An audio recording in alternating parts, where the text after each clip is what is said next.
नमस्कार, यो कार्यक्रम खुला मञ्च आम जनताको सरोकारको विषयमा छलफल गर्ने कार्यक्रम खुला मञ्च। हामी फेरि कोरोनाको दोस्रो नयाँ संक्रमणको महामारीमा फँसेका छौँ। त्यसैकारण फेरि हामी जुमबाट हाम्रा कार्यक्रमहरू सञ्चालन गर्न बाध्य भएका छौँ। आज हामीले जुमबाट खुला मञ्चको कार्यक्रमलाई प्रस्तुत गर्दैछौँ।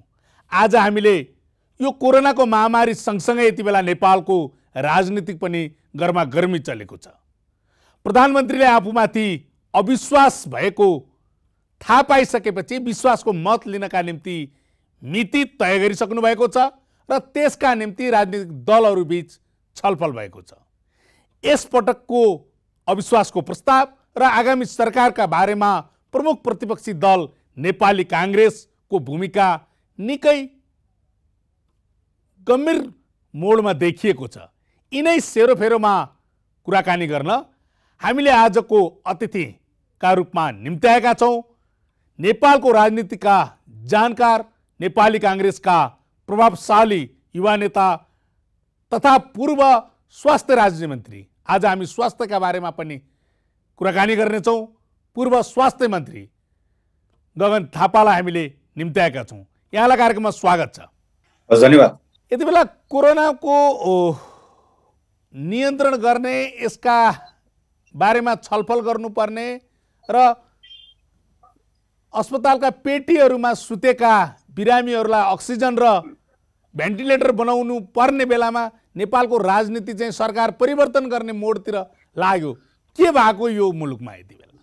पुस 5 गते प्रधानमन्त्रीले संसद विघटन गर्नुभयो। आज जे जति राजनीतिक घटनाहरू घटिरहेका छन् त्यो सबैको कारण भनेको त्यही हो, स्रोत भनेको त्यही हो।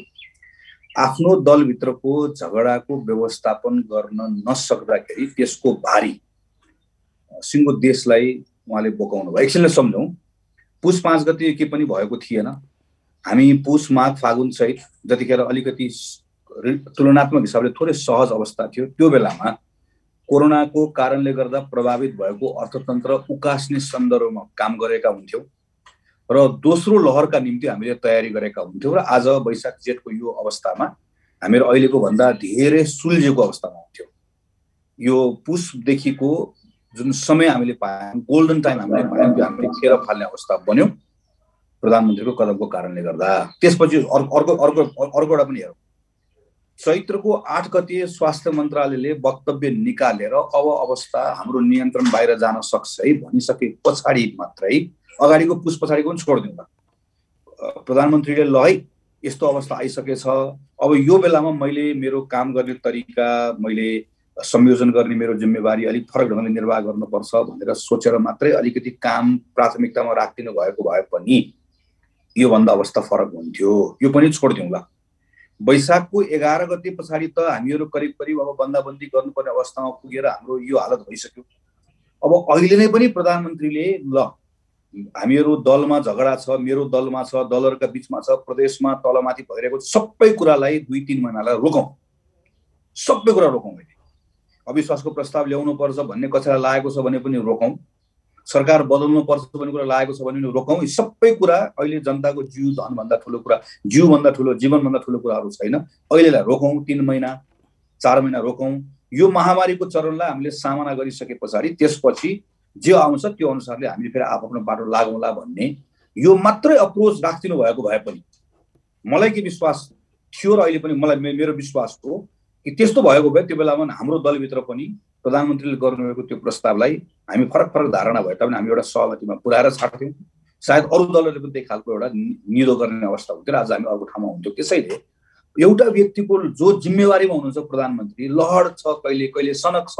अब पछि 27 गते एकछिनमा भन्नुहोस्, 27 गते विश्वासको मत लिन आउनु भएको उहाँको आफ्नो इच्छाले, यो बेलामा बाहिर जे छलफल गरेको भए तापनि यत्रो बन्दाबन्दी भएर घरमा थुनिएर बसिरहेको बेलामा यतिखेर वैशाख 27 गतेबाट उहाँले सदन सुरु गरेर अब बजेटको सत्रमा लागे, कोरोनाको लागि हामी छलफल गरौँ र अहिलेको समयमा कोरोना केन्द्रित बजेट लिएर आउँ भनेर भन्नुभएको भए कुनै पार्टी, मलाई लाग्छ कांग्रेस, माओवादी, कुनै पार्टीले पनि होइन अहिले यो बेलामा हामी अरू कुरा गर्दैनौँ, अब हामी तिमीलाई बदल्छौँ भनेर आउनेवालै थिएन। यति विवेक त सबै नेपालको राजनीतिक दलले पुर्याउँथ्यो। त्यसैले छलफलमा कहिलेकाहीँ के भनिरहेका छौँ भने म सकाइहालेँ, हामी छलफलमा म 1 मिनट म सके हामी छलफलमा कहिलेकाहीँ नेपालको राजनीतिक दलहरूले यसो गरे उसो गरे भनेर हामी यसलाई एकदम सामान्यीकरण गरिदिरहेका छौँ। मेरो अनुरोध छ कि जसको जे जिम्मा छ त्यो पाएको जिम्मा अनुसारको काम गरे कि गरेन, आफ्नो कर्तव्य निर्वाह गरे कि गरेन भन्ने त्यो आधारमा पनि व्यक्तिको पात्रको मूल्याङ्कन हामीले गर्नुपर्छ। प्रधानमन्त्री नियमित संसद बोलाउन डराउनु भयो। विशेष अधिवेशन बोलाएर उहाँको मनमा के छ मलाई थाहा छैन, तर विशेष अधिवेशन बोलाएर पछि विश्वासको मत लिँदै गर्दाखेरि अहिले हामीले बाहिर जसरी उहाँलाई बुझेका छौँ, उहाँले गरेको निर्वाचन घोषणा सबै कुरा हेर्दै गर्दा उहाँ यो संसद विघटन गर्न चाहनुहुन्छ जुन तरिकाबाट भयो। फेरि पनि अब यो बेलामा संसद विघटन गरेर उहाँले निर्वाचनको घोषणा गर्नु होला जेसुकै होला, अनि यो सबै कुराहरूले अहिले कोरोनाको यो महामारीका विरुद्धमा हामी एकीकृत भएर लाग्नुपर्ने जुन तपाईँले आवश्यकता सुरुमा पहिल्याउनु भयो त्यसलाई मद्दत गर्छ त? त्यसलाई कहीँबाट यसले मद्दत पुर्याउँछ?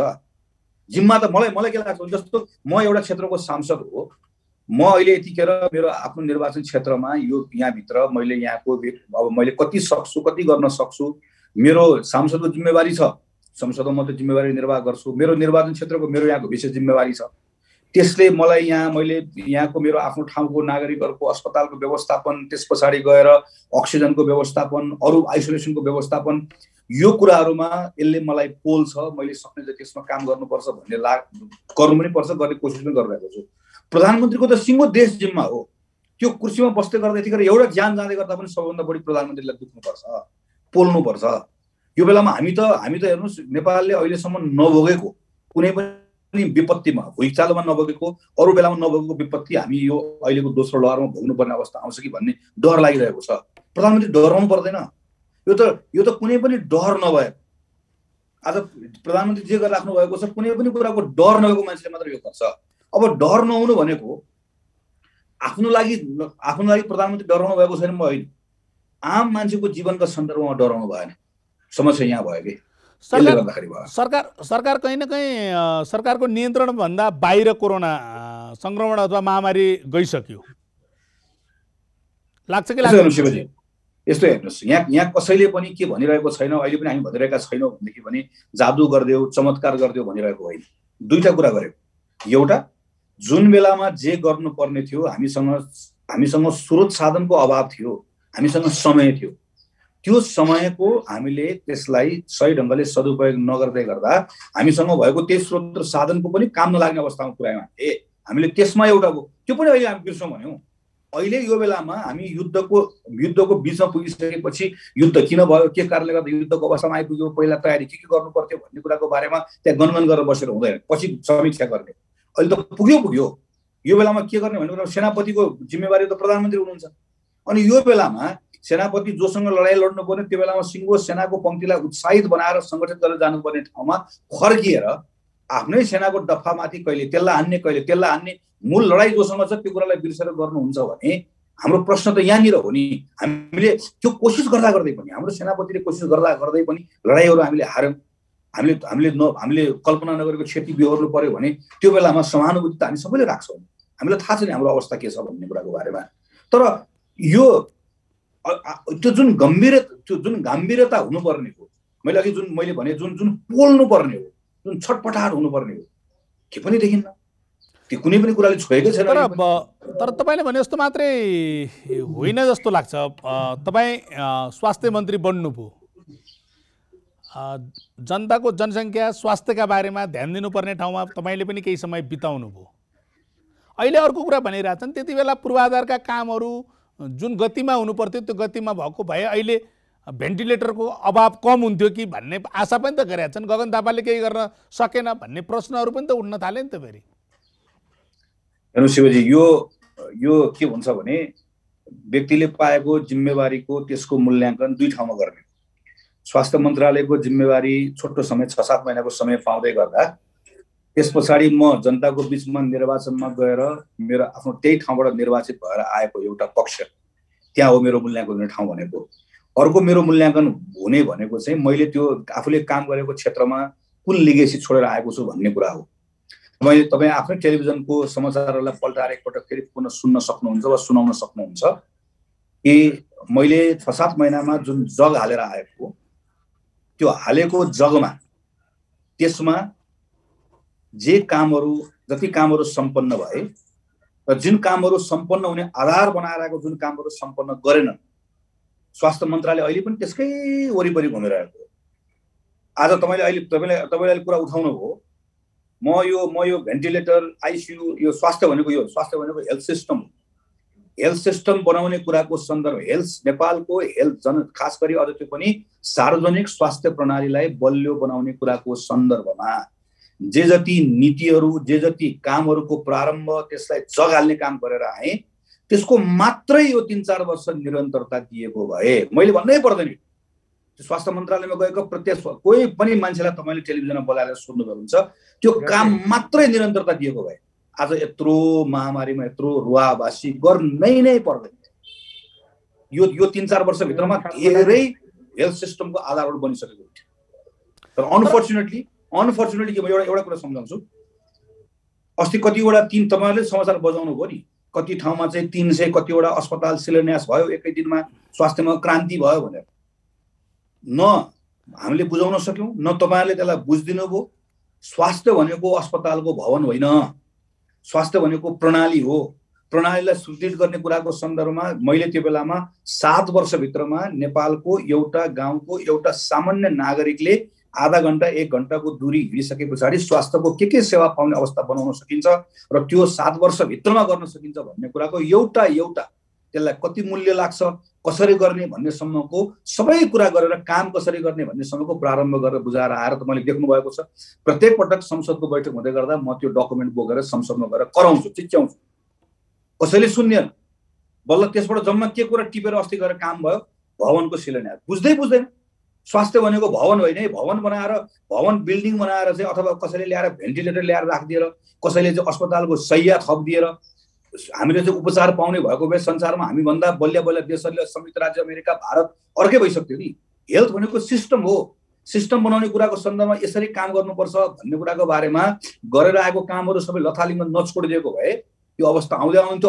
आज अहिले पनि 2-4वटा कुराहरूमा यो त्यही 5-6 महिनाभित्रमा गरेको कामको आधारमा अहिले थुप्रै कुराहरू आज पनि यो अभावका बिचमा पनि कतिपय कुराहरूमा टेक्ने ठाउँ कम्तीमा उहाँहरूले पाउनु भएको छ। त्यति कुरा भन्दै गर्दाखेरि मैले सन्तोष नै मान्छु।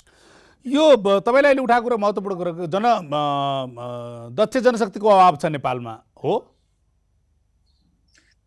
तपाईँलाई हेर्नुहोस्, यो भनेको म्यानेज बस मैले हिजो मात्रै प्रधानमन्त्रीलाई बाटो छैन सामाजिक सञ्जालबाट मैले उहाँलाई एउटा अनुरोध गरेँ। अहिले करिब 3500-4000 हाम्रो विद्यार्थीहरू MBBS सकेर पोस्ट ग्रेजुएसनको परीक्षा दिनको लागि अहिले परीक्षाको तयारी गरिरहेका छन्। त्यो परीक्षा कहिले हुन्थ्यो? असार महिनामा हुन्थ्यो। परीक्षा अहिले हामी परीक्षा सार्दैनौँ। जनशक्ति भनेको त व्यवस्थापन न हो होइन, मुख्य कुरा भनेको हामी अहिले मैले उहाँलाई के अनुरोध गरेँ, तपाईँले अहिले परीक्षा अहिले स्थगित गरिदिनुहोस्। भारतमा त्यही गरिसक्यो। अहिले परीक्षा स्थगित गरिसके पछाडि तपाईँले अहिले के भन्नुहोस् भने तिमीहरू जो अहिले काममा लाग्छौ, अब मैले नेपालमा पोस्ट ग्रेजुएसन पढ्न जाँदै गर्दा काममा नआउने मान्छेलाई काममा आउने मान्छेलाई म स्वतः यति अङ्क पाउने बनाउने नियम बनाउँछु भन्नुहोस्। 4000 मान्छे काममा आउँछ। त्यसपछि तपाईँले के भन्नुहोस् भने म महामारीको एउटा चरण सकिसके पछाडि पनि एकैपटक परीक्षामा लान्न, तिमीहरूलाई 1 महिना 2 महिना, भारतमा 1 महिना भन्यो, परीक्षाको तयारी गर्ने समय दिन्छु भन्नुहोस्। तपाईँले अहिलेको हेल्थ सिस्टममा 2500-3000 त MBBS पढेर विशेषज्ञ चिकित्सक हुनको लागि त्यो योग्यता राख्ने, प्रारम्भिक योग्यता राख्ने ठुलो सङ्ख्यामा तपाईँले जनशक्ति पाइसक्नुभयो। यसरी जनशक्तिको व्यवस्थापन गर्ने हामीसँग भएको यही कुराको होमवर्क गरेको। यो जनशक्तिको व्यवस्थापनको कोणबाट हेल्थ सिस्टम कसरी बनाउने, कसरी नागरिकलाई सेवा दिने कुरालाई केन्द्रमा राखेर त्यसको निम्ति पूर्वाधार वा संरचना बनाउने भन्ने कुरा सोच्ने हो। सोच्यो भने मात्रै हुन्छ भन्ने कुरा चाहिँ त्यो बेलामा पनि त्यही हो, अहिले पनि अहिले यो क्राइसिसमा पनि हामीले तत्काल निर्णय गर्दै गर्दाखेरि रातारात अहिले अर्को एउटा उदाहरण दिन्छु। हाम्रो मेडिकल एसोसिएसनको डाक्टर रोशन कार्की भनेको भने मैले उहाँहरूको रेडियो टेलिभिजन सुनिरहेको छु। हामी 8औं तह भनेर भन्छौँ। लोकसेवाबाट हामीहरू चाहिँ ठुलो सङ्ख्यामा सरकारी सेवामा चिकित्सकहरू लिन्छौँ। अब सरकारले म केही समयपछि लोकसेवा खोलाएर म जब 8औं तहमा सरकारी चिकित्सक लिन्छु, अहिले महामारीमा जो काम गर्न जानुहुन्छ, महामारीमा काम गर्ने मान्छेलाई म नियम बनाएर तपाईँहरूलाई सरकारी चिकित्सक बन्द गर्दा विशेष ग्राह्यता दिन्छु। अहिले काम गर्नुभयो भने तपाईँले निश्चित अङ्क प्राप्त गर्नुहुन्छ भनेर निर्णय गरिदिनुहोस् ल। तपाईँले अर्को 1000-2000-2500 मान्छे पाउनुहुन्छ। हामी यसरी गर्नुपर्ने यो कामहरू के पनि गरिरहेका छैनौँ। हामी हल्ला बढी गरिरहेका छौँ, गर्नुपर्ने काम कम गरिरहेका छौँ। यो किन हुन सकिरहेको छैन? हुन नसक्नुको कारण के लाग्छ? मलाई दुईटा कारण लाग्छ। एउटा चाहिँ यो सबै कुराहरूको सन्दर्भमा हामीले हेर्यौँ कि संसारमा महामारीसँग जुधिरहेको सिङ्गो संसारै जुधिरहेको बेलामा दुईटा खालको राजनीतिक नेतृत्व छ। एउटा राजनीतिक नेतृत्व जो चाहिँ विज्ञानमा, तथ्यमा, प्रमाणमा विश्वास गर्छ र यो भाइरसले पार्ने प्रभावहरूको आकलन गर्छ, विज्ञहरूको कुरा सुन्छ, मुख कम चलाउँछ, कान खुला राख्छ, वरिपरि हेर्छ र तथ्य र प्रमाणका आधारमा योजना बनाउँछ र त्यो योजनाको आधारमा जुत्दै जान्छ। भाइरस जति जति रूप बदल्दै आउँछ त्योभन्दा पहिला ऊ दौडन्छ र आफूसँग भएको स्रोत र साधनको समुचित प्रयोग गर्छ। एउटा खालको राजनीतिक नेतृत्व यस्तो। अर्को राजनीतिक नेतृत्व जो उटपटाङ कुरा गर्छ, विज्ञान, तथ्य, प्रमाण केहीमा पनि विश्वास गर्दैन। विज्ञान, तथ्य, प्रमाणमा विश्वास नगरिकन उसले के गर्छ भनेदेखि भने उसले चमत्कारिक यो आफ्नो क्षमता छ भन्न ठान्छ, कहिले आफ्नो जनतामा छ भन्न ठान्छ र मैले यसलाई परास्त गरेँ भन्न ठान्छ। हामीले वरिपरि पनि देखिरहेका छौँ, अरू देशमा पनि देखिरहेका छौँ। हाम्रो नेतृत्व पनि यो क्याटेगोरीमा पर्यो। हाम्रो पोलिटिकल लिडरसिप गरिकन प्रधानमन्त्रीजी जसको नेतृत्वमा यो छ, हेर्नुहोस् त भ्याक्सिनको अहिलेको कुरा, प्रधानमन्त्रीजीको नेतृत्वमा जाँदै गर्दाखेरि यो कुनै पनि कुराको सिरियसनेस, यो कुनै पनि कुराले पार्ने भ्याक्सिन त कमिसनमा मिलेर आएन भन्ने कुरा सार्वजनिक भयो नि। भ्याक्सिन त कमिसनका विषयमा व्यापारीको नामै सार्वजनिक भयो। म त्यही भन्छु, जस्तो भनौँ न, यो जस्तो हामीले स्वास्थ्य मन्त्रालयमा मैले प्रधानमन्त्री पुष्पकमल दाहाल हुनुहुन्थ्यो, पछि प्रधानमन्त्री शेरबहादुर देउवा भइसके पछाडि लगातार धाएँ त्यहाँ। यो मैले खास गरिकन WHO को मिटिङमा जाँदै गर्दाखेरि भारतको स्वास्थ्य मन्त्रीसँग र अरूसँग कुराकानी गरिसकेपछि मलाई यो श्रीलङ्काको स्वास्थ्य मन्त्रीले उहाँले के गर्नुभएको भन्ने कुरा सिकाइसके पछाडि मैले त्यहाँबाट सुरु गरेर एउटा अध्ययनै गरेर कि नेपालले खास गरिकन महँगो औषधिहरू सिधा नेपालले उत्पादकसँग किनेर र आफ्नो अस्पतालको फार्मेसीहरूबाट बेच्ने सञ्जाल वा संरचना बनायो भने कसरी सम्भव हुन्छ भनेर म काम गरेर स्वास्थ्य मन्त्रालयलाई बुझाएको सम्झन्छु। स्वास्थ्य मन्त्रालयसँग यसको अनुभव ज्ञानहरू नभएको होइन। यो विषयको सन्दर्भमा, भ्याक्सिनको सन्दर्भमा भारतले भ्याक्सिन 6 करोड डोज उसले बाँड्ने भन्ने योजना बनाए अन्तर्गत नेपालले प्राप्त गरेको, नेपालले अतिरिक्त पहल कदमी गरेर पाएको होइन। पाउने भए अहिले ल्याउन सक्नुपर्छ। चीनले पनि मैले नेपाललाई जस्तै उसले जुन दिन उसले निर्णय गर्यो म नेपाल जस्तो देशहरूलाई बाँड्ने भनेर भन्यो, नेपालमा हामीले पायौँ। त्यो पनि हामीले स्वतः पाएको, हाम्रो कुनै अतिरिक्त पहल कदमी। हामीले कोभ्याक्सबाट पाएको पनि नेपाल जस्तो गरिब देशहरूका निम्ति कोभ्याक्सको एउटा नियम छ, त्यसबाट हामीले पाउनुपर्ने सर्टेन डोज हामीले पायौँ, भोलि पनि हामीले पाउँछौँ।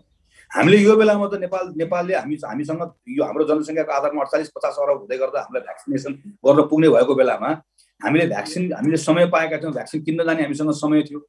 यो बेलामा चाहिँ सबै कुरा बाहिर सार्वजनिक भएको छ, प्रधानमन्त्री सबै कुरामा जानकार हुनु रहेछ, स्वास्थ्य मन्त्रालय त्यत्रो कुराहरूको सबै जानकारी गराउँदै गर्दाखेरि त्यस्तो हो रहेछ भने त हस्तक्षेप गरेर त्यसका बेलामा बिचमा भएका ती बाँकी रहेका ती गडसोडहरूलाई तोडेर सहज बनाउनु पर्ने समयमा फुर्ती चाहिँ भाषणमा चाहिँ भारत पछिको दोस्रो नेपाल भनेर हावा कुरा गरेर फुर्ती लगाउने, तर आफ्नो वरिपरि भएका बिचौलियाहरूको पालन पोषण गर्ने कुरामा, भरपोष गर्ने कुरामा त्यहाँभित्र त्यो संलग्नहरूलाई पोष्नका निम्ति हामी 50औं लाख मानिसहरूले पाउनुपर्ने भ्याक्सिनको, यो त अपराध होइन, यो त अमानवीय काम मात्र हो, पाप होइन, यो अपराध होइन। आज प्रधानमन्त्रीले पालन पोषण गर्नुभएको मानिसहरूको उनको पेट भर्नका निम्ति, उनलाई मोटो बनाउनका लागि, उनको खुत्रुके भर्नका निम्ति 50औं लाख नेपालीहरू समयमा भ्याक्सिन पाउने कुराबाट वञ्चित भएको छ। अनि यस्तो राजनीतिक नेतृत्व भइसके पछाडि कोरोना विरुद्धको महामारी लडाई जित्न सकिन्छ? छोटोमा भन्दा प्रधानमन्त्रीले यो महामारीमा पनि व्यापार गरिरहनु भएको छ भनेर भन्नुहुन्छ तपाईँ?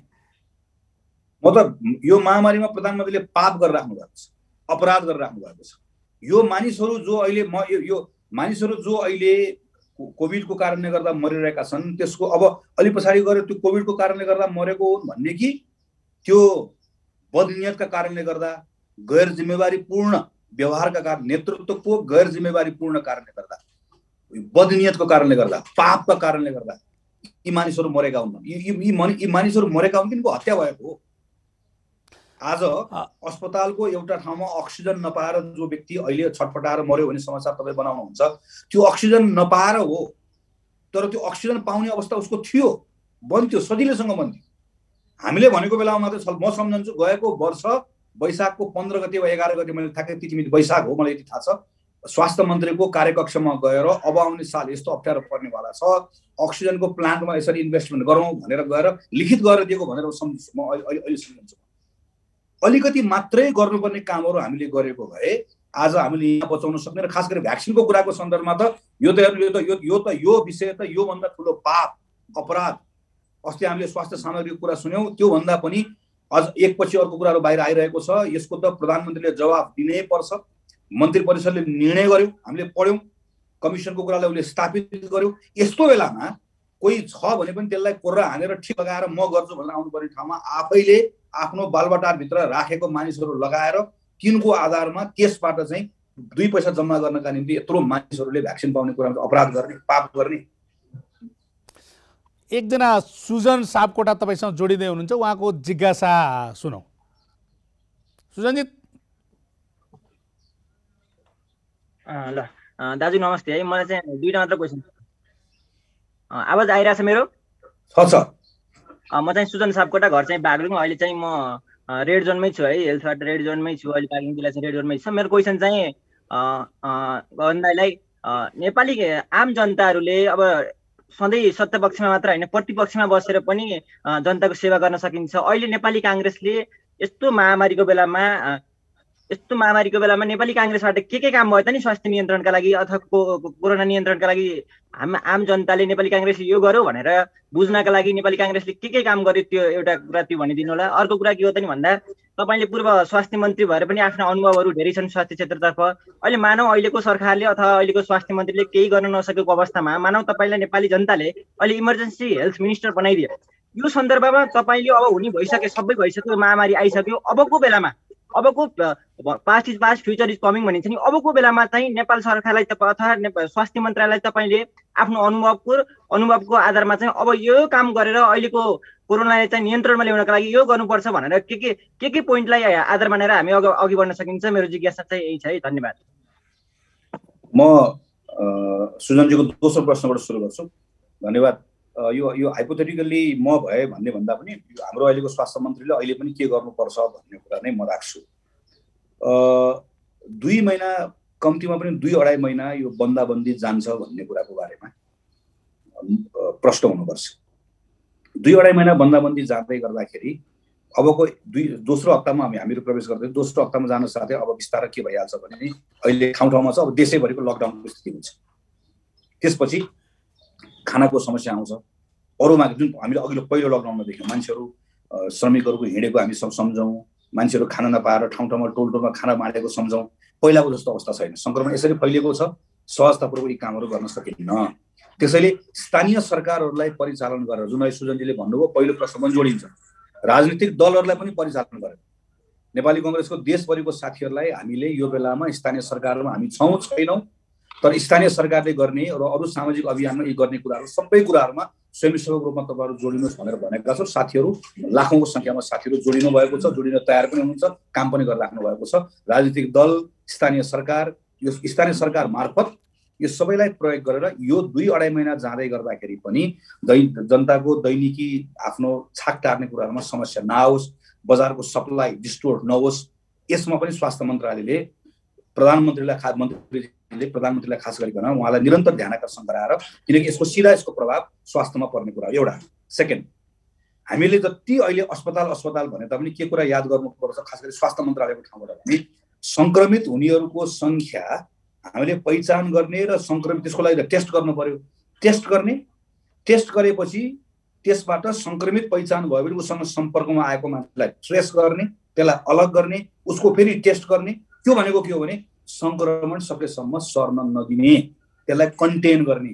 त्यो काम चाहिँ हात उठाइदिने, सिमानाबाट आउने मान्छेलाई हामी होल्डिङमा नराख्ने, एउटा जिल्लाबाट अर्को जिल्लामा जाने वा बिहानको बजारमा परिवारभित्र यहाँ कहीँ पनि नगर्ने। तर अस्पताल मात्र भन्यो भने, आइसियु भेन्टिलेटर मात्र भन्यो भने जति आइसियु बनाए पनि पुग्दैन। दोस्रो काम यो गर्ने। तेस्रो काम, हजारौँको सङ्ख्यामा मानिसहरू कहाँ छन् अहिले? घरमा आइसोलेसनमा छन्। घरमा बस्न नसक्ने मान्छेलाई हामीले समुदायको आइसोलेसनमा लिएर जान्छौँ। हाम्रो सेकेन्ड वेमा के देखेको छ? त्यो होम आइसोलेसनमा बस्ने मान्छेले समयमा ठिक ढङ्गको परामर्श प्राप्त गरे, सेवा प्राप्त गरे भने उनीहरू अस्पताल जानुपर्ने अवस्था आयो भने समयमा अस्पताल पुर्याउन सकिन्छ। अस्पताल जानु नपर्ने अवस्था आयो भने रह्यो भने उनीहरू अस्पताल आएनन् भने अस्पतालको चाप व्यवस्थापन हुन्छ। त्यसैले 50,000 मान्छे जो आइसोलेसनमा बस्छन् ती आइसोलेसनमा घरको आइसोलेसनमा बसेको कुरालाई स्थानीय सरकार मार्फतबाट उनीहरूलाई निरन्तर सेवा दिने। त्यसपछिको अर्को हजारौँ मान्छे कहाँ आउँछ? अब हजारौँ मान्छे भनेको हाम्रो अहिले अस्पतालमा पुग्नुभन्दा पहिला अस्पतालसँग जोड्नुपर्छ हामीले, जसलाई हामी चाहिँ अहिले हामी बोलीचालीमा आइसोलेसनै भनेर भन्यौँ। तर को भन्दा जस्तो उदाहरणको लागि अहिले मैसँग 2-3जना बिरामीहरूलाई मैले ठाउँ खोज्नुपर्ने भएको छ, कोभिड सङ्क्रमितहरूलाई, जसलाई अहिले तत्काल अक्सिजन दिनुपर्ने आवश्यकता भएको छ। घरमा बसिराख्नु भएको थियो होम आइसोलेसनमा, उहाँलाई श्वास प्रश्वासमा समस्या भयो, अक्सिजनको सेचुरेसन घट्यो। अब अस्पतालमा जो अस्पतालले बेड छैन भन्छ। यस्तो बेलामा अहिले जुन सरकारले वर्षौँ बल्ल महिनौपछि बल्ल अहिले म प्राइभेट मेडिकल कलेजहरू लिन्छु, त्यसलाई कोभिड अस्पताल बनाउँछु भनेर भनेको छ। यसलाई भनेर त ओभरनाइट हुनुपर्छ। वीर अस्पतालमा 200 बेड थप्ने हामीले 2 दिनमा थप्न सक्छौँ। यसो गरिकन गऱ्यो भने हामीले अरू हजारौँ मान्छेलाई त्यहाँ हामीले सर्भिस दिन्छौँ। अब त्यसमा पनि उपचार पाएर निको नहुने मान्छे कहाँ जान्छ भन्दा सघन उपचार गर्न जान्छ। सघन उपचार भनेको रातारात हामीले चमत्कार गरेको जस्तो गर्न सकिन्न। हामी भेन्टिलेटर भन्छौँ। हामीलाई उपकरण जति महत्त्वपूर्ण छ त्यत्तिकै महत्त्वपूर्ण कुरा जनशक्तिको व्यवस्थापन हो। हामीसँग सीमित जनशक्ति छ, तर यसलाई अहिले मैले कुराहरू गरेँ विभिन्न तरिकाले रोस्टर बनाएर काम गर्न सकियो भने थोरै जनशक्तिबाट पनि हामीले यसको सही व्यवस्थापन गर्न सक्छौँ। यसरी के हुन्छ? अब यसरी एउटा सकेसम्म हामी सङ्क्रमितको पहिचान गर्छौँ। पहिचान भएको सङ्क्रमितलाई अर्कोलाई सार्न दिन्नौँ। हामी उसलाई अलग गर्छौँ, हामी घरमा राख्छौँ, घरमा नराखी संस्थागत आइसोलेसनमा राख्छौँ। त्यहाँ उपचार नपाएदेखि नयाँ सेन्टर्सहरू बनाउँछौँ। एउटा यो। अर्को कुरा स्वास्थ्य मन्त्रीजीले बुझ्नुपर्ने कुरा भनेको चाहिँ प्रधानमन्त्रीले नटेरे पनि स्वास्थ्य मन्त्री लगातार के भन्नुपर्छ भनेदेखि बाहिर नतर्साउनुहोस् तर भित्र तर्साउनुहोस्। भित्र भन्नुहोस् कि सेकेन्ड वेभ भनेको यतिकै जाने भयो, सेकेन्ड वेभ पछि लगातार थर्ड वेभ आउन सक्छ। हामी अहिले भारतकै प्रक्षेपण सुनिरहेका छौँ कि हामीले अहिले सिस्टम बनाउँ। जस्तो पहिलो वेभमा जे गल्ती गर्यो त्यो गल्ती अहिले नगरौँ। पहिलो वेभ पछाडि हामीले अहिले मैले भनेको थुप्रै कुराको सिस्टम बनेको थियो, तर हामीले हात उठायौँ। अरूले हात उठाए पनि स्वास्थ्य मन्त्रालयले हात उठाउनु हुँदैन। उसले लगातार यसमा काम गर्नुपर्छ। अब योसँग जोडेर सुजनजीको पहिलो प्रश्न आउँछ। अहिले हामीले 2टा कुरा भनेका छौँ। एउटा, हामी प्रतिपक्षमा छौँ, सरकारको ध्यानाकर्षण गराउने, स्थानीय सरकारलाई पनि, प्रदेश सरकारलाई पनि, सङ्घको सरकारलाई पनि हामीले ध्यानाकर्षण पनि गराउने, प्रश्न पनि गर्ने, सरकारलाई ठिक बाटोमा लिएर आउने हाम्रो एउटा कर्तव्य यो। अर्को, अहिले हामीले देशभरिको साथीहरू आज पनि बिहान हामी त्यही काठमाडौँको सांसदहरू छलफल गरेर आएको, हाम्रो सँगसँगै प्यारलली अर्को काम भनेको हामीले आफ्नो सर्भिस दिन्छ। जस्तो उदाहरण मेरो आफ्नो निर्वाचन क्षेत्रमा अहिले करिब 4वटा ठाउँमा आइसोलेसन सेन्टर बनाउने कुराको करिब हामी अन्तिम चरणमा छौँ। त्यो आइसोलेसन सेन्टर हामीले त्यो त्यहाँ चलाउने, हामीले घरमा आइसोलेसन बसेको मानिसहरूलाई मद्दत गर्ने, खास गरिकन हामी अक्सिजनमा मद्दत गर्न चाहिरहेका छौँ।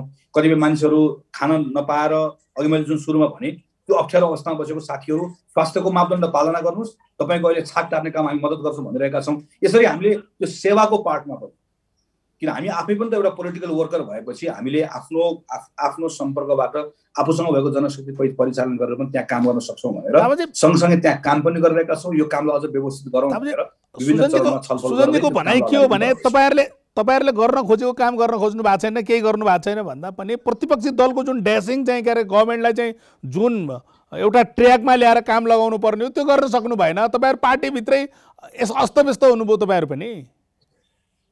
यस्तो हेर्नु शिवजी, अब यो कुराको सन्दर्भमा नेपाली कङ्ग्रेसले प्रतिपक्षको भूमिका निर्वाह गरिरहँदै गर्दाखेरि त्यसमा सन्तोष मान्ने अवस्था छ भन्ने प्रश्न मलाई सोध्नु भयो भने म आफै छैन भनेर भन्छु। हामीहरू जुन चाहिँ यो त्यो सङ्गठित हिसाबले हामीले सरकारमाथिको, खास गरी प्रतिपक्षको सबभन्दा मुख्य कुरा भनेको सङ्गठित भएर सरकारलाई निरन्तर प्रश्न सोध्ने र दबावमा राख्ने। त्यो दबावमा राख्ने कुराको सन्दर्भमा चाहिँ हामीहरूबाट जुन दबाव लगातार सृजना गर्नुपर्ने हो त्यो कुरा कोभिडका सन्दर्भमा मात्र होइन, त्योभन्दा अन्य सन्दर्भमा पनि जति पर्याप्त हुनु पर्यो त्यो पर्याप्त हामीले गर्न सकेनौँ। त्यसको एउटा पाटो छ। तर यो भनिरहँदा के बिर्सनु हुन्न फेरि भनेदेखि भने कोरोना सङ्क्रमणको पहिलो लहरबाटै नेपाली कङ्ग्रेसको अप्रोच चाहिँ महामारी भएकोले सरकारलाई अप्ठ्यारो पार्ने होइन, सरकारलाई मद्दत गर्ने, सरकारसँग सहकार्य गर्ने चाहिँ हाम्रो अप्रोच हुनुपर्छ, हाम्रो हुनुपर्छ भन्ने हाम्रो ठम्याइरह्यो। त्यसैले हामी सरकारको कोषमा पैसा जम्मा गर्न गयौँ। हामी सरकारलाई तपाईँ सम्झनुहोस् त, यो पटक त मैले अगाडिको पृष्ठभूमि भनिसकेँ, अघिल्लो पटक फागुनमा सबैभन्दा पहिला संसदमा प्रस्ताव लिएर जाने काम, सामूहिक रूपले काम गरौँ भन्ने काम, त्यसपछि सरकारको ढुकुटीमा सबैभन्दा पहिला लगेर पैसा जम्मा गर्ने काम, सबै गर्ने काम पहिला सबैभन्दा फर्स्ट कसले गर्यो? प्रदेशको तहमा, स्थानीय सरकारको तहमा नेपाली कांग्रेसले गरे। किन? यो महामारी हो, यो बेलामा पार्टी सार्टी सब बिर्सनुपर्छ भन्ने भयो। तर जब सरकारले नै यसलाई महामारी हो र यो बेलामा मैले सबैलाई समेटेर लानुपर्छ भन्ने कुरा नगरिसके पछाडि जति ताली बजाउन खोजे पनि हाम्रो तर्फबाट मात्र ताली बजेन। यो पक्षलाई पनि सँगसँगै राखेर हेरिदिनुपर्छ होला। होइन न, हिजो पहिलो वेभ आउँदाको बेलामा औषधि किन्ने कुरादेखि अहिले चाहिँ के अरे खोप किन्ने बेलासम्म चाहिँ भ्रष्टाचारका कुराहरू आउँदा, सरकारको ढिला सुस्ती आउँदा तपाईँहरू ठुलो ठुलो हेर्ने बाहेक, तपाईँले भने जस्तो हामी कराई त छौँ भन्ने बाहेक अरू केही कुरा भयो? यसरी हामीले भन्यो भने पनि फेरि त्यो अलिकति धेरै जनरलाइज गरेको जस्तो हुन्छ होला। कोभिडको पहिलो लहरको सन्दर्भमा पनि खास गरिकन पार्लियामेन्टभित्र हामीले प्रश्न पनि गर्ने, सुझाव पनि दिने, विकल्प पनि सुझाउने, लगातार झकझकाउने कामहरू निरन्तर रूपमा गरि नै रहेको। म के सम्झन्छु भने हामी बालकृष्ण खाँडको नेतृत्वमा सार्वजनिक महत्त्वको प्रस्ताव संसदमा दर्ता गरेर हामी छलफलको लागि तयारी भएर बसिरहेको अवस्थामा प्रधानमन्त्रीले संसदको बैठक स्थगित गर्नु गएको वर्ष, त्यस पछाडि फेरि त्यही प्रस्तावमा रिवर्क गरेर अब संसद बस्न लाग्यो। अब यसपालि फेरि संसद जान साथै यो कोरोनाको कारणले गर्दा व्यवसाय गुमाएको, यो थुप्रै आफ्नो खास गरिकन आर्थिक अवस्था झन्झन त्यो प्रभावित भएको विभिन्न समूहहरू छन्। ती समूहहरूको सन्दर्भमा चाहिँ संसदमा छलफल गराउनुपर्छ भनेर तयारी गरेको बेलामा प्रधानमन्त्रीले संसदै विघटन गर्नुभयो। त्यसैले यो बिचमा चाहिँ हामीहरू आफ्नो ठाउँबाट योभन्दा धेरै बढी गर्न सक्नु पर्थ्यो। हामीले समीक्षाको विषय बनाउनै पर्छ नेपाली कांग्रेसभित्र। म चाहिँ यसलाई डिफेन्ड गर्ने पक्षमा, हामीले गजब गर्यो भन्नेमा छैन। हामी कहाँ चुक्यौँ, किन चुक्यौँ लगातार। तर के कुरा चाहिँ बिर्सनु हुन्न भनेदेखि भने गएको 1.5 वर्ष कोरोना सुरु भएदेखि पोलिटिकल सिस्टममा गभर्मेन्ट यति धेरै यो सबै संस्थाहरूलाई धराशायी बनाउने अवस्थामा पुगिसके पछाडि चाहिँ प्रतिपक्ष पार्टीले काम गर्ने ठाउँ भनेको, आफूलाई आवाज राख्ने ठाउँ भनेको चाहिँ महामारीको बेलामा संसद जस्तो ठाउँ सबभन्दा महत्त्वपूर्ण हुँदो रहेछ। किनभने यो संसदभन्दा बाहिरको ठाउँमा जस्तो अहिले भन्नुहोस् न, अहिले अब यतिखेर वास्तवमा बालुवाटार गएर घेराबन्दी गर्नुपर्ने बेला, प्रधानमन्त्रीलाई यो बेलामा गएर प्रश्न गर्नुपर्ने बेला, प्रधानमन्त्रीले। तर यो महामारीको बेलाको समस्या के हुँदो रहेछ भने राजनीतिक दलहरूसँग आफूसँग भएको संरचनालाई प्रयोग गर्न पनि हामीहरू हातखुट्टा बाँधिँदो रहेछ। हामीले हाम्रो साथीहरूलाई सुरक्षित रहेर मात्रै तपाईँहरूले गर्नुहोस् है भनेर भन्नुपर्ने, तपाईँ हामी सबैले गर्नुपर्ने अवस्था छ। किन हामी आफूले अरूलाई जोखिममा पार्ने अवस्था छ। यस्तो बेलामा फोरम कुन हुन्छ? संसद हुन्छ। संसदबाट प्रधानमन्त्रीलाई घेराबन्दी गर्ने, प्रश्न गर्ने वा आफूलाई हामी आफ्नो धार देखाउने भनेको। तर एकातिर हामीले त्यो संसदलाई प्रयोग गर्ने कुरामा कति गर्न सक्यौँ, योभन्दा बढी गर्न सक्थ्यौँ होला, यो छुट्टै विषय छ। अर्कोतिर त्यो संसदको अवमूल्यन गएको 1.5 वर्षमा कहिले बैठक स्थगित गरिदिने, अब यो त सरकारको हातमा हुन्छ, कहिले बैठक स्थगित गरिदिने, कहिले तपाईँको संसदीय समितिहरूले भनेको, म मान्दिनँ, म संसदै मान्दिनँ, कहिले संसदीय समितिहरूले भनेको एउटा संसद नभएको समिति बस्यो त्यसलाई नमान्ने। अब अहिले फेरि भनेको यो कारणले गर्दाखेरि पनि हामीले जुन फोरम, हाम्रो फोरम थियो, त्यो फोरम हामीले नियमित रूपमा नपाउँदा पनि समस्याहरू भयो। आशिष घिमिरेजी, तपाईँको आफ्नो प्रश्न राख्नुहोस् त। धन्यवाद। सर्वप्रथम भगवान थापाजी, मेरो नमस्कार। मेरो प्रश्न के छ भन्दा नेतृत्व परिवर्तन भन्दा पनि व्यवस्था परिवर्तनको कुराहरू यो महामारीको बीच उब्जँदै गर्दा नेपाली कांग्रेसले यो कुरालाई कसरी लिएको छ? यो महामारीमा अब जुन अब यो अध्यादेश आइरहेका छन्, यो संसदभन्दा पनि अध्यादेशबाट यो संसद चल्दाखेरि चाहिँ यसमा नेपाली कांग्रेसको कस्तो भूमिका होला यसलाई सच्याउनमा? धन्यवाद। धन्यवाद आशिषजी, एउटा महत्त्वपूर्ण प्रश्न उठाउनु भयो। मैले चाहिँ यसो जस्तो भनौँ, यो संविधानले हामीहरू सबै प्लेयर्सहरूलाई एउटा नियमभित्र बाँधिएको छ। सरकार भनेको चाहिँ संविधानभन्दा माथिको प्लेयर होइन। संविधानले एउटा खेल मैदान दिएको छ, हामी सबै प्लेयर्स, हाम्रो सबैको फरक प्लेयरसँग त्यो नियमको आधारमा हाम्रो फरक अधिकार छ। तर प्रधानमन्त्रीलाई त्यो अधिकारलाई दिएको सीमाभित्र बाँधिसकेपछि उहाँलाई त्यो संविधानले, त्यो रुल अफ गेमले के भन्यो भने अड्डाको छुट्टै अधिकार छ, अदालतको छुट्टै अधिकार छ, संवैधानिक आयोगको छुट्टै अधिकार छ, संसदको छुट्टै अधिकार छ। सबैले आफ्नो अधिकारभित्र खेल्ने हो, तिमीले पनि आफ्नो अधिकारभित्र खेल भन्ने कुरा हो। गएको 1.5-2 वर्षमा यो महामारीको बिचमा एकदम ठिक कुरा उठाउनु आशिषजीले, महामारीको नाममा यो महामारीको दबाव र प्रभावमा आम जनता रहेको बेलामा धेरै याद नगरेको कुरा भनेको चाहिँ यो वर्षौँदेखि बनेका हाम्रा संस्थाहरू जो रातारात बनेका भए, पञ्चायत कालमा पनि आफ्नो साख नगुमाएर त्यसले एउटा जनविश्वास आर्जन गरेका संस्थाहरूलाई गएको 1.5 वर्षमा एकपछि अर्को प्रहार गर्ने काम भयो। अदालत हेर्नुहोस्, अख्तियार हेर्नुहोस्, जति पनि संवैधानिक निर्वाचन आयोग हेर्नुहोस् त। नेपालको निर्वाचन आयोग भनेको चाहिँ बरु त्यो निर्वाचनमा सरकारमा बस्नेहरूले त्यो निर्वाचनको क्रममा गरेका धाँधलीका बारेमा प्रश्नहरू भयो होला, तर निर्वाचन आयोगमाथि सामान्यतया कहिले पनि प्रश्न उठेन। तर एकपछि अर्को अहिले पछिल्लो समयमा लगातार प्रहार भएको कुरा भनेको चाहिँ संसद। यो सबै कुराहरूमा गरिरहँदै गर्दाखेरि चाहिँ नेपाली कांग्रेस पार्टीले संस्थागत ढङ्गले जस्तो अहिले नै भनौँ न 27 गते बैठक छ, अहिले अध्यादेश ल्याउनु भएको छ, अध्यक्ष राष्ट्रपति बिना प्रश्न त्यो अध्यादेशलाई सदन गर्नुहुन्छ, पटक पटक गर्नुहुन्छ, राष्ट्रपतिको संस्था पनि धराशायी भयो, त्यो संसदको त्यो तह अवमूल्यन भएको छ। यी विषयहरूमा नेपाली कांग्रेस प्रधानमन्त्री हिजो प्रधानमन्त्रीको छलफलमा कांग्रेसले भनेको कुरा त्यही हो। प्रधानमन्त्रीले भन्नुभयो मेरो डेमोक्रेटिक क्रेडेन्सियलमा कांग्रेसले शङ्का नगरोस्, हामीले भन्यौँ तपाईको शङ्कै तपाईँको त्यही कुरा हो, नभए त के न तपाईँले सम्पत्ति खाइदिएको न बात गरिस् न आमा गरिस्, तपाईँसँग रिस्केको हो र तपाईँले गर्नुभएकै त्यो डेमोक्रेटिक क्रेडेन्सियल तपाईँसँग रहेन। तपाईँ यो संविधानप्रति प्रतिबद्ध हुनुहुन्छ भन्ने कुरा तपाईँको व्यवहारका आधारमा पत्याउने त के, त्यसमा अलिकति रत्तीभर पनि तपाईँले विश्वास तपाईँको आस्था सबै सृजना गर्न सक्नु भएन भन्ने कांग्रेसको पोजिसन थियो, आज पनि छ। तर आशिषजी यति कुरा म फेरि यसलाई पनि मलाई मन नलागेको र नलुकाइकन राख्ने के मन छ भने यही कुरा भनेर मात्र होइन, यो कुरा घुँडा टेकाएर प्रधानमन्त्रीलाई सच्याउनका निम्ति जुन बाध्य बनाउनु पर्ने ताकत हामीले राख्न सक्नु पर्थ्यो, ती कतिपय कुराहरू हामी चुक्यौँ। हामीले आफ्नो पोजिसन राख्यौँ, प्रश्न उठायौँ।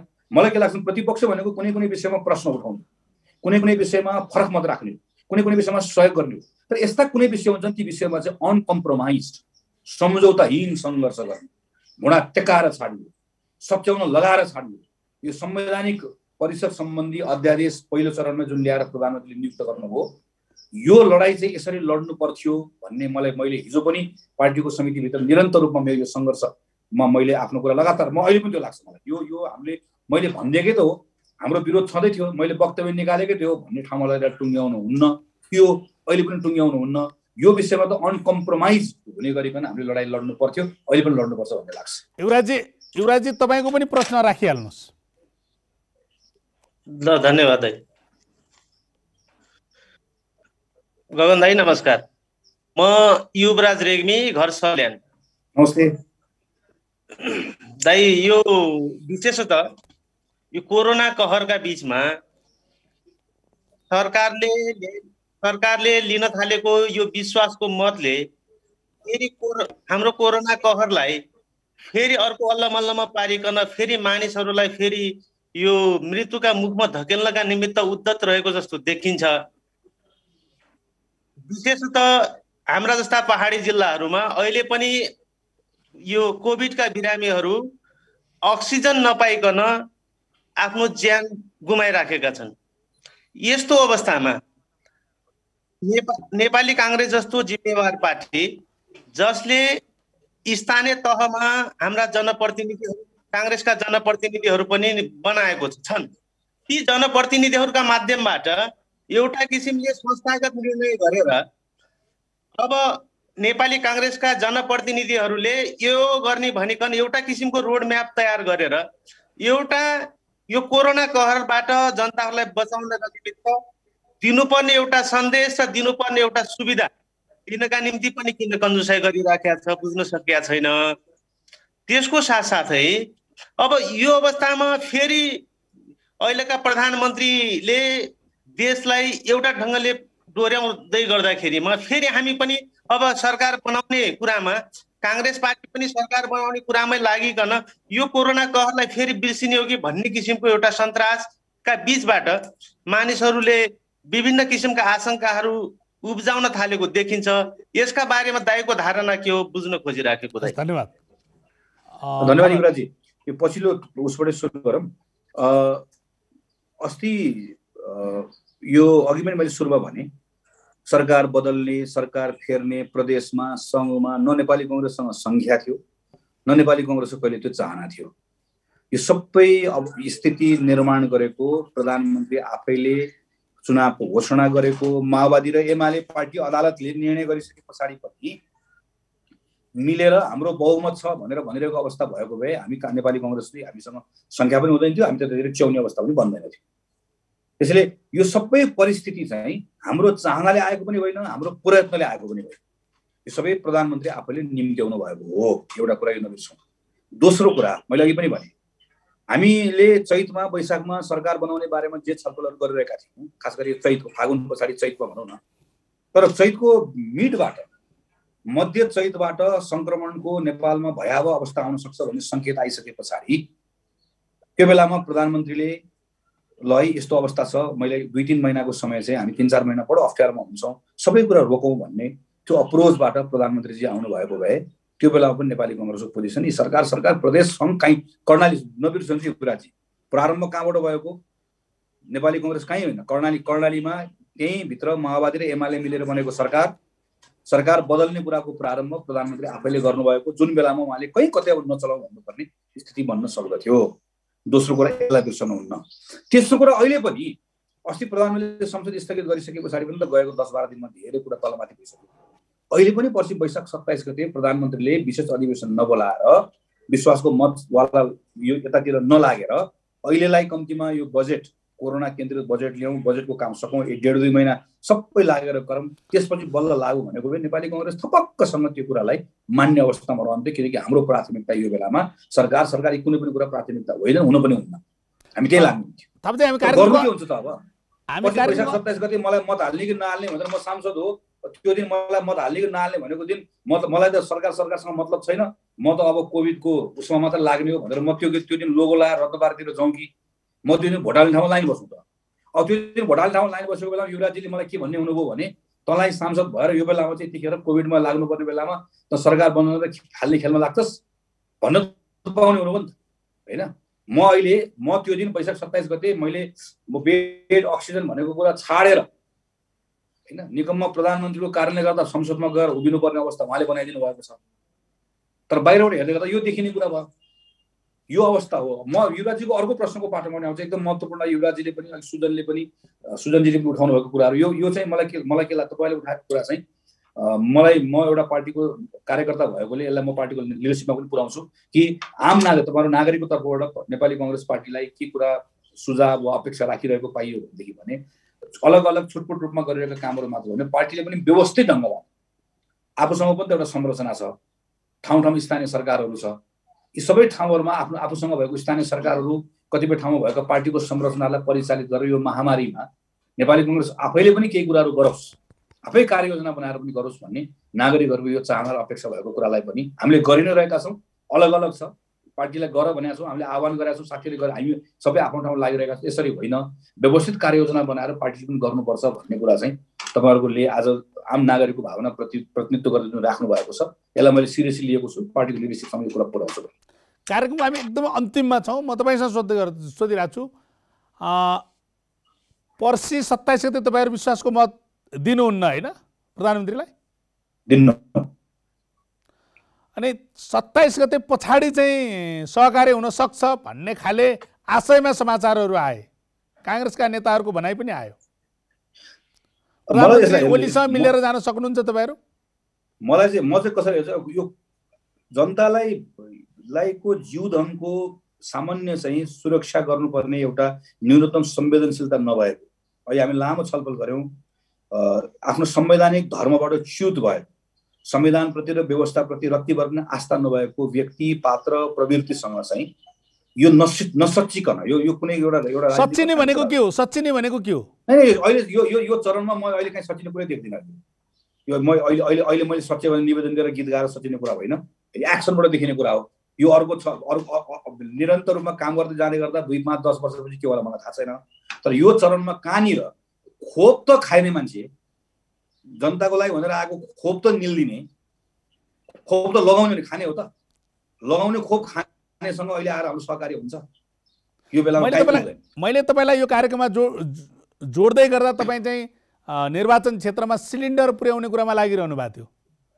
तपाईँ कति सक्नुहुन्छ सिलिन्डर पुर्याउन? अन्तिम हो, तपाईँले हामीसँग समय सकिया छ, तपाईँले मात्रै सिलिन्डर पुर्याएर हुन्छ अथवा चाहिँ तपाईँले यो व्यवस्था अथवा चाहिँ सरकारी कुरा पनि तपाईँहरूको पनि दायित्व भनेर सरकारी संरचनालाई नै परिचालन गर्नुहुन्छ? नहीं त्यो पनि गर्छु। मुख्य काम मेरो सरकारी संयन्त्रलाई परिचालन गर्ने, त्यहाँ जाने, प्रश्न गर्ने, दबाब दिने सबै कुरा हो। त्यो सँगसँगै फेरि चाहिँ सँगै यो बेलामा अब के गर्ने, म यहाँ पछिरहेको छु, मलाई एउटा अक्सिजन सिलिन्डर भएदेखि म बाँच्छु भनेर भन्दै गर्दाखेरि सबै नागरिकलाई अक्सिजन सिलिन्डर पुर्याऊ, यसरी पुर्याउन सकिन्छ भनेर सरकारलाई भन्ने, सुझाव दिने काम पनि गर्ने। कसैले घरमा थन्काएर राखेको रहेछ त्यसो घरबाट बोकेर ल्याएर नभएको काममा पुर्याउने काम पनि गर्ने। अहिले तल एउटा मान्छे बचाउन सकिन्छ भने बचाउने काम पनि सँगसँगै गर्ने। सबैलाई बचाउने उपाय के हुन्छ त्यो उपायको बारेमा सुझाउने काम, त्यो उपायमा लगाउने काम पनि सक्नेसम्म कोसिस गर्ने। समय दिनुभयो, धन्यवाद। हस्, धन्यवाद, धेरै धेरै धन्यवाद। उहाँ हुनुहुन्थ्यो नेपाली काङ्ग्रेसका प्रभावशाली नेता गगन थापा। आजलाई खुला मञ्च यति नै। अर्को साता फेरि अर्को विषयमा हामी छलफल गर्ने नै छौँ। म लगायत मेरो टिमलाई बिदा दिनुहोस्। नमस्ते।